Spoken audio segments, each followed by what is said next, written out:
जय हिंद। आज के इस वीडियो के अंदर हम अपना एक नंबर पक्का करने वाले हैं। एक नंबर मतलब देखो, एक क्वेश्चन जरूर आता है जो पूरी तरह से अगर मैं कहूं तो थ्योरी बेस्ड होता है, बहुत इजी होता है। अगर पता है तो वो बनता है और नहीं पता है तो वो बनने वाला भी नहीं है। बेसिकली मैं आपको बता दूं, जी हाँ, ये चैप्टर को स्टार्ट कर रहा हूं। चैप्टर का नाम है सिंपल एंड डेसिमल फ्रैक्शन, साधारण एवं दशमलव भिन्न।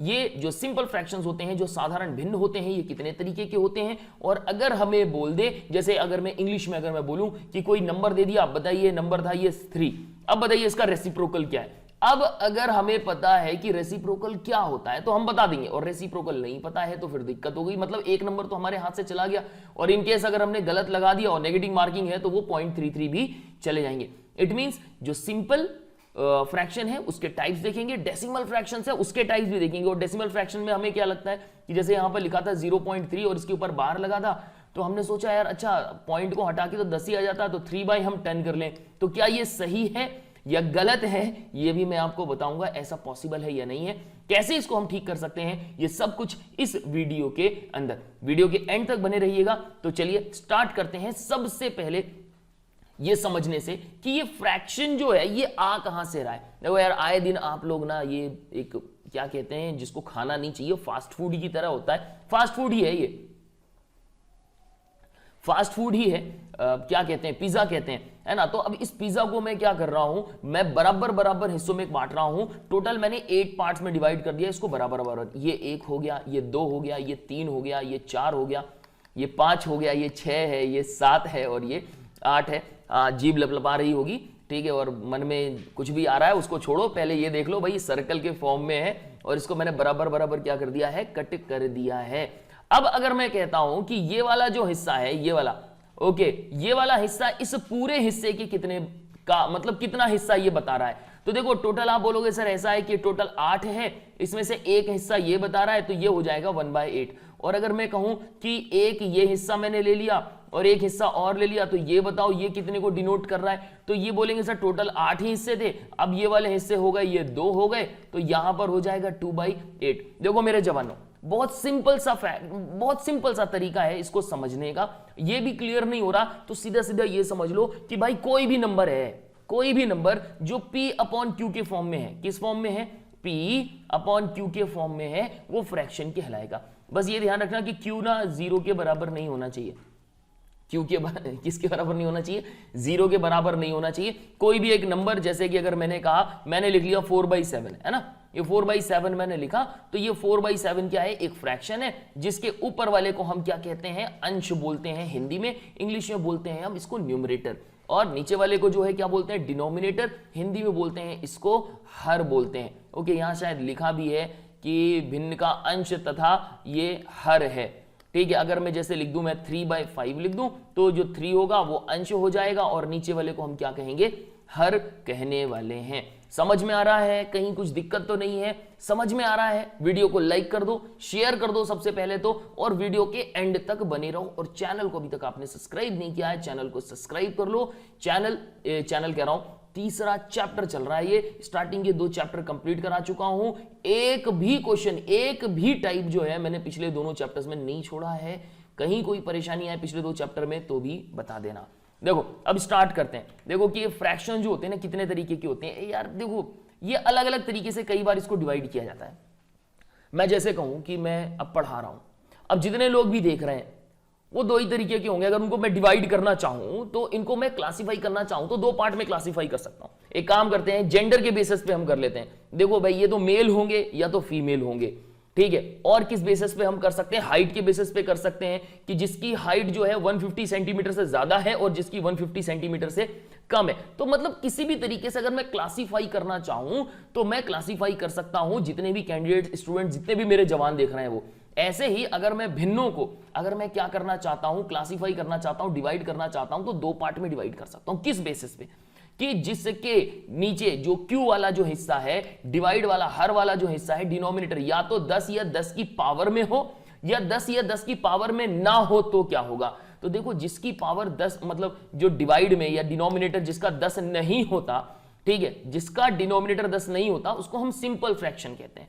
ओके, ये लिखा भी है यहां पर कि ऐसे भिन्न जिसका हर 10 की घात ना होकर कोई अन्य संख्या, कोई भी नंबर 1, 2, 3, 5, 10 10 नहीं है ना, 15, कोई भी नंबर हो, बस 10 नहीं होना चाहिए उसका डिनोमिनेटर। जैसे यहां पर दिया है 3/7, 5/7, 7/9। अच्छा, ये 9/7 भी हो सकता है, 11 बाय जो है कितना हो सकता है 15 भी हो सकता है, 103/93 भी हो सकता है, कोई भी नंबर हो सकता है। बस ये है कि इसकी डिवाइड में यानी जो हर है वो क्या नहीं होना चाहिए, 10 या 10 की घात नहीं होनी चाहिए, सिंपल फ्रैक्शन होता है ये। ओके, तो ये कितने टाइप्स के होते हैं, देखो एक एक करके हम देखते हैं। सबसे पहला जो टाइप होता है इसको हम कहते हैं लोएस्ट टर्म फ्रैक्शन। मैं अभी भी बोल रहा हूं, एक तरफ से देखते चलना, और मोस्ट इंपॉर्टेंट है ये लोएस्ट टर्म फ्रैक्शन। जब भी बात करते हैं हम फ्रैक्शंस की, जब भी हम बात करते हैं भिन्नों की, तो सबसे पहले बात आती है, कभी भी कैलकुलेशंस करते हैं तो संक्षिप्त भिन्न में वो होना चाहिए। आने वाले समय में जब हम एलसीएम और एचसीएफ निकालेंगे फ्रैक्शंस का, तो ये यहीं से काम आएगा। जब मैं आपसे कहूंगा कि संक्षिप्त भिन्न निकाल लो, उसके बाद उसके ऊपर जो है ऑपरेशंस करना है, लोएस्ट टर्म फ्रैक्शन निकाल लो, देन उसके ऊपर हम क्या करेंगे, ऑपरेशंस करेंगे। ऑपरेशन का मतलब होता है यार प्लस माइनस मल्टीप्लाई और डिवाइड, वो वाला ऑपरेशन मत समझ लेना, नहीं तो किडनी निकाल लो किसी की। ओके, तो वो भिन्न जिनके अंश और हर परस्पर जो है अभाज्य हो, किसी और नंबर से डिवाइड ना हो सिवाय एक नंबर के 1 से। ओके, अब जैसे मैं यहां पे कहता हूं कि मैंने लिखा यहां 12/16, तो क्या ये लोएस्ट टर्म फ्रैक्शन है, क्या ये संक्षिप्त भिन्न है? तो आप बोलोगे नहीं सर ये नहीं है, क्योंकि ये 2 से डिवाइड हो रहा है। तो मैंने 2 से डिवाइड किया, 2 6 12 और 2 8 16, तो ये 6/8 क्या ये अभी भी लोएस्ट टर्म में है? अभी भी नहीं है, इसको और 2 से काट सकते हैं, तो ये हो जाएगा 2 3 6 और 2 4 8, तो यहां आ गया 3/4। क्या ये संक्षिप्त भिन्न है? क्या ये लोएस्ट टर्म है? बिल्कुल ये लोएस्ट टर्म है, क्योंकि इसके अलावा कोई भी ऐसा नंबर नहीं है जो 3 और 4 को काट सके सिवाय 1 के 1 के। ओके, तो यही होना चाहिए, बस ये कंडीशन होनी चाहिए, ये किसी और नंबर से ना कटे, तो बस हो गया, यही क्या हो जाता है, संक्षिप्त भिन्न हो जाता है, लोएस्ट टर्म हो जाता है। ओके, देन एक और कंडीशन आती है, इसको कहते हैं हम, ये कंडीशन नहीं है असल में, ये एक टाइप है, उचित भिन्न यानी प्रॉपर फ्रैक्शन। फ्रैक्शन पहला वाला कौन सा हो गया, लोएस्ट टर्म फ्रैक्शन, दूसरा वाला हो गया प्रॉपर फ्रैक्शन। प्रॉपर मतलब तरीका सही होगा इसका, मतलब जो ऊपर वाला न्यूमरेटर होगा वो छोटा होगा और जो डिनोमिनेटर होगा वो बड़ा होगा। जैसे अगर मैंने कहा 19/23 मैंने लिख दिया, तो ये कैसा फ्रैक्शन है भाई, ये प्रॉपर फ्रैक्शन है। और यही अगर मैं इसको पलट देता, अगर मैं क्या कर देता, मान लो यहां पर मैं ऊपर 23 लिख देता, नीचे 19 लिख देता, तो क्या होगा भाई, इम्प्रॉपर हो जाएगा, बिल्कुल अनुचित भिन्न हो जाएगा। अब बात आती है कि क्वेश्चन कैसा आता है। सीधा सीधा क्वेश्चन होगा, यहां पे लिख देंगे 2/8, ठीक है, 3/6, ये हो जाएगा 9/18, और इसके बाद कॉमा कर देंगे 23/19। अब ये बताइए कि इसमें से कौन सा, इन चारों में से इम्प्रॉपर फ्रैक्शन है, अनुचित भिन्न कौन सा है? तो ऑप्शन में दे देंगे ए, फिर ये बी, फिर सी, और ये हो जाएगा डी। अब पता ही नहीं चल रहा है कौन सा प्रॉपर है, कौन सा इम्प्रॉपर है, कौन सा उचित है, कौन सा अनुचित है। तो अगर पता है तो आपने लगा लिया कि इसका आंसर जो है अनुचित कौन सा है, ये डी वाला है, ठीक है, और नहीं तो फिर तो छूट गया, कुछ नहीं पता, नंबर भी जाएंगे 100 अलग से। मतलब इतने इजी क्वेश्चंस भी आते हैं एग्जाम के अंदर। हमने देख लिया कि प्रॉपर फ्रैक्शन क्या होते हैं, उचित भिन्न क्या होते हैं। अब दूसरा वाला कौन सा है कि इसका न्यूमरेटर डिनोमिनेटर से ज्यादा हो, जैसे यहां दिया हुआ है 11/9, 11 बड़ा है, 9 जबकि छोटा है, ये है इम्प्रॉपर फ्रैक्शन। अब ये देखिए, ये इम्प्रॉपर फ्रैक्शन था। अब इस इम्प्रॉपर फ्रैक्शन को और हम कैसे लिख सकते हैं? देखो यहां पे क्या लिखा हुआ था, यहां पे लिखा था 11/9। ओके, तो इसको हम कर लें डिवाइड। अब मैं 9 से अगर 11 को डिवाइड करता हूं तो क्या होगा, 9 1 जा 9, ये बचेगा कितना, रिमाइंडर 2 बच जाएगा, शेष कितना बचेगा, 2 बचेगा। तो इसको हम कैसे लिख सकते हैं? तो इसको हम लिख सकते हैं, डिवाइड में तो 9 रहेगा ही रहेगा, जो रिमाइंडर बचा है इसको ऊपर 2 कर लेते हैं, और यहां पर जो आया है सामने ये आ गया हमारा 1, यहां पे मैंने 11 कर दिया, इसको 1 कर देते हैं, ठीक है। तो ये जो कंडीशन आ गई, 1 सही 2/9, 1 2/9, जो ये जो कंडीशन हुई है, ये इसको क्या कहते हैं? इसको कहते हैं मिक्स्ड फ्रैक्शन। मतलब ये है कि कोई भी अनुचित भिन्न है उसको हम मिश्रित भिन्न में कन्वर्ट कर सकते हैं, कोई भी इंप्रॉपर फ्रैक्शन है उसको हम मिक्स्ड फ्रैक्शन में कन्वर्ट कर सकते हैं, और जो मिक्स्ड फ्रैक्शन होता है उसको हम किस में कन्वर्ट कर सकते हैं, उसको हम कन्वर्ट कर सकते हैं इंप्रॉपर फ्रैक्शन के अंदर। अब जैसे यहां पर ये दिया हुआ है 3 सही 2/5, तो इसको अगर हमें किस में कन्वर्ट करना है, सीधा सीधा फ्रैक्शन में कन्वर्ट करना है। वैसे भी जो कन्वर्ट होगा ना वो इंप्रॉपर फ्रैक्शन ही होगा, प्रॉपर फ्रैक्शन में कन्वर्ट नहीं होगा।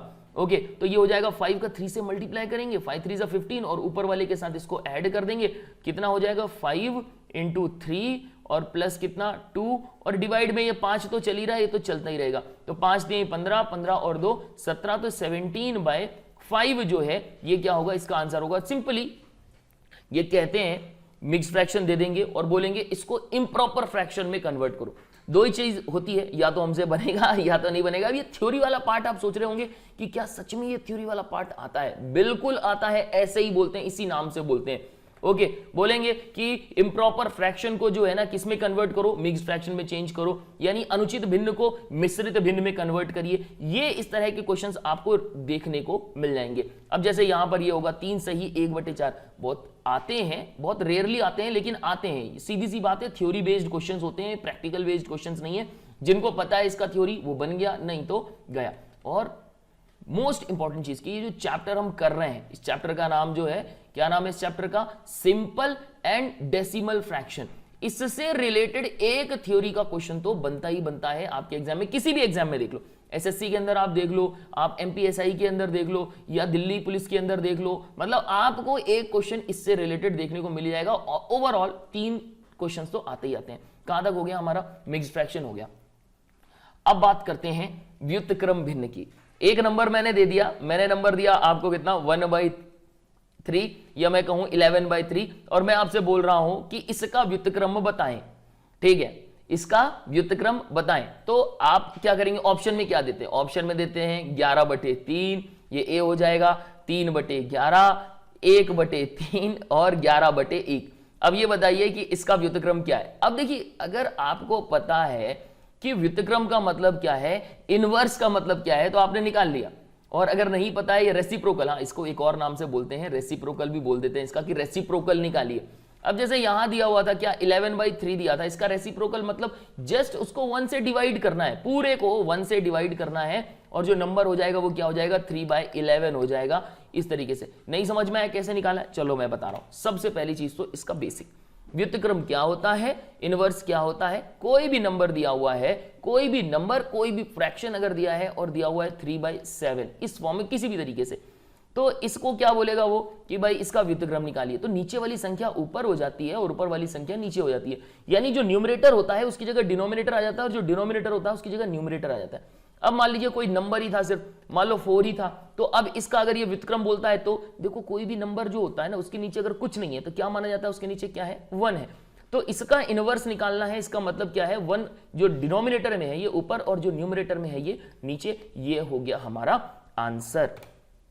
अब बात करते हैं कंटिन्यूअस फ्रैक्शन की, मोस्ट इंपॉर्टेंट। इसके ऊपर एक क्वेश्चन बनता है। क्वेश्चन कैसे होता है? जनरली ये दिखता कैसा है? ये होता है 1 + 1/2 + 1/2 + 3/6, कुछ इस फॉर्म में होता है। यानी इसके न्यूमरेटर को अगर हम देखें, छोड़ दें, डिनोमिनेटर में अगर हम आ जाएं, तो डिनोमिनेटर ना बिल्कुल बढ़ता हुआ चला जाता है और समझ में नहीं आता इसको हम कैसे सॉल्व करें। हमेशा ध्यान रखना कि जब भी आप कंटिन्यूअस फ्रैक्शन को, यानी सतत भिन्न को आप जब सॉल्व करने बैठो, तो हमेशा नीचे से बिल्कुल यहां से सॉल्व करना है, स्टार्टिंग से सॉल्व करना है, यहां से स्टार्ट करना है। कभी भी यहां से सॉल्व करने मत बैठना, सॉल्व नहीं होगा और आंसर आएगा भी तो वो गलत आएगा। इस क्वेश्चन को कैसे, इस तरह के क्वेश्चन को कैसे सॉल्व करना है, ये मैं आपको नेक्स्ट वीडियो में बताऊंगा। चलिए बढ़ते हैं अगले टाइप की तरफ। इसको कहते हैं कंपाउंड फ्रैक्शन। कंपाउंड फ्रैक्शन मतलब, देखो यार, अभी तक तो हमने देख लिया कि जितने भी नंबर आ रहे थे वो P/Q के फॉर्म में आ रहे थे, जितने भी फ्रैक्शन थे वो P/Q के फॉर्म में आ रहे थे। ऊपर एक नंबर आ रहा था, नीचे भी एक नंबर आ रहा था। अब जरूरी है कि हर बार ऐसा ही होगा क्या? नंबर के अपॉन में ही नंबर आएंगे? ऐसा जरूरी नहीं है। कई बार ये होता है कि फ्रैक्शन के अपॉन में फ्रैक्शन आ जाते हैं। इट मींस जैसे यहां पे लिखा हुआ है 3/5 लिखा था, होल अपॉन में दे देगा, ये यहां पर हो जाएगा जैसे 11/9 हो गया। अब ये जो फ्रैक्शन के अपॉन में पूरा फ्रैक्शन है, जरूरी नहीं फ्रैक्शन के अपॉन में फ्रैक्शन ही हो जाए, कई बार एक सिंगल नंबर के अपॉन में भी क्या हो जाता है, एक फ्रैक्शन दे देता है। कई बार ऊपर जो भिन्न के नीचे जो है क्या दे देता है, एक संख्या दे देता है। और संख्या जो फ्रैक्शन के नीचे फ्रैक्शन, ये वाली कंडीशन तो मैंने आपको बताई दी। तो इसको हल कैसे किया जाए, इसको लिखें कैसे? तो देखो मैं आपको बता दूं सिंपली, इनको अगर हम करना चाहें तो ध्यान से देखना। A/B मैंने नंबर मान लिया है, मतलब एक फ्रैक्शन मान लिया है, और C/D मैंने 2 फ्रैक्शन मान लिए।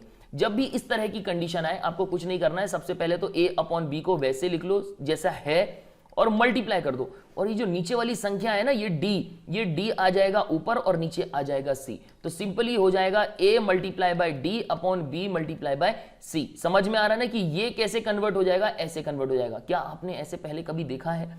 देखा है तो बढ़िया है, और नहीं देखा कोई बात नहीं, तो ये अभी देख लीजिए। अब ये वाली कंडीशन तो हो गई। अब अगर ये कंडीशन होती है कि यहां पर सिर्फ 1 लिखा हुआ था, अपॉन में 7/9 था, तब क्या करें? कुछ नहीं, बस 1 था, इसको मल्टीप्लाई करो इसके सामने, और जो डिनोमिनेटर है ना ये आ जाएगा ऊपर, और जो न्यूमरेटर है वो कहां आ जाएगा? न्यूमरेटर आ जाएगा, ये d मैंने लिख दिया, यहां पे नंबर ही लिखना चाहिए था मुझे। या एक काम करता हूं, सबसे पहले मैं a b c की कंडीशन में ही आपको बता देता हूं।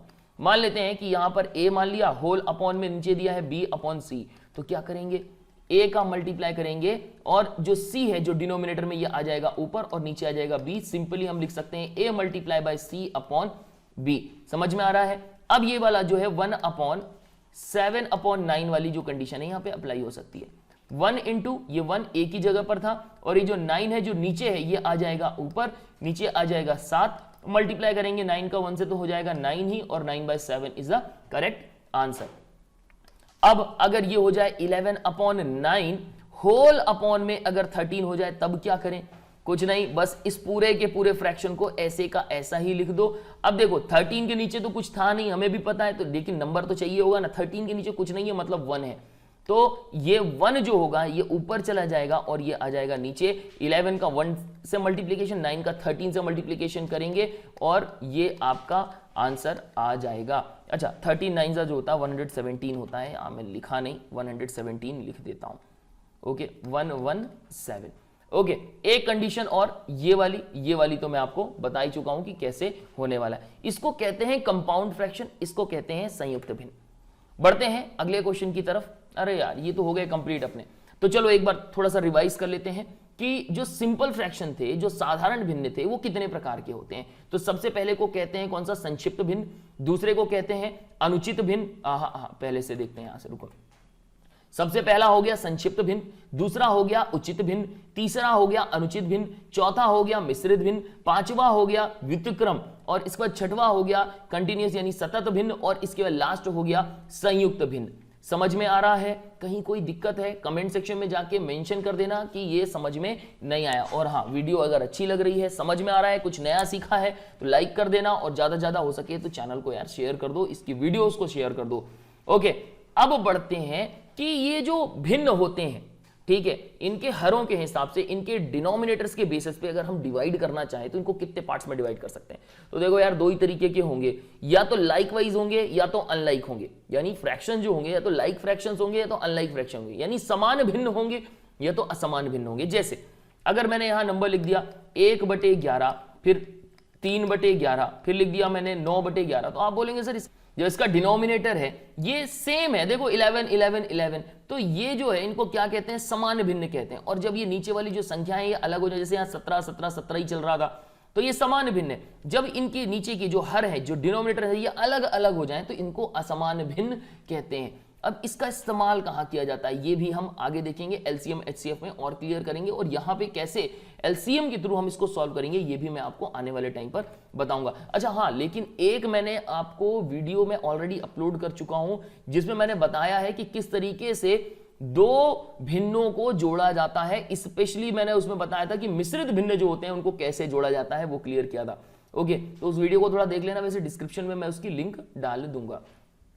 अब आ जाते हैं दूसरे टाइप में, दशमलव भिन्न में। देखो मैंने आपको बताया था जो भिन्न होते हैं दो तरीके के होते हैं। एक का हमने मान लिया था कि जो उसका हर होगा वो 10 या 10 की घात होगी, 10 या 10 की पावर होगी, अदरवाइज जितने भी होंगे वो सिंपल में चले जाएंगे। तो यहां पर अब हम आ गए हैं डेसिमल फ्रैक्शन की तरफ, यानी जो इसकी घात होंगी ये क्या होने वाली है, यानी जो इसका हर होगा, जैसे यहाँ पे नंबर मैंने लिखा कि 3/10, तो ये 10 दे रहा है ना, तो ये एक डेसिमल फ्रैक्शन है। इसको अगर आपको डायरेक्ट लिखना है तो आप इसको लिख सकते हो 0.3 लिख सकते हो आप। ऐसे अगर कोई नंबर और हो सकता है, जैसे मान लो यहाँ पे लिखा है 11/1000, ओके तो इसको कैसे लिख सकते हैं? तो 3 जीरो थे तो इसके लिए 0.011 हो गया। ये 3 जीरो का जो है मतलब 3 दिनों को 30 को रिप्रेजेंट कर रहा है। अच्छा आपको पता तो है ना कि अगर कोई नंबर है, जैसे यहां लिखा हुआ है 4.9, तो ये पॉइंट को हटा दो तो नीचे जो है 10 आ जाता है। पता है कि नहीं पता? एक काम करते हैं, इससे रिलेटेड एक अलग से वीडियो बनाऊंगा जिसमें इसी से संबंधित जो जितने भी रिलेटेड क्वेश्चंस होंगे उनको मैं डाल दूंगा, इससे रिलेटेड और चीजें मैं बता दूंगा आपको। ओके, तो क्लियर हो गया कि वो फ्रैक्शन जिसका डिनोमिनेटर 10 या 10 की पावर में होता है, वो फ्रैक्शन जिसका हर यानी वो भिन्न जिसका हर 10 या 10 की घात में होता है, 10 की पावर 1, 10 की पावर 2, 100, 1000, 2000, मतलब 10 की घात में होना चाहिए।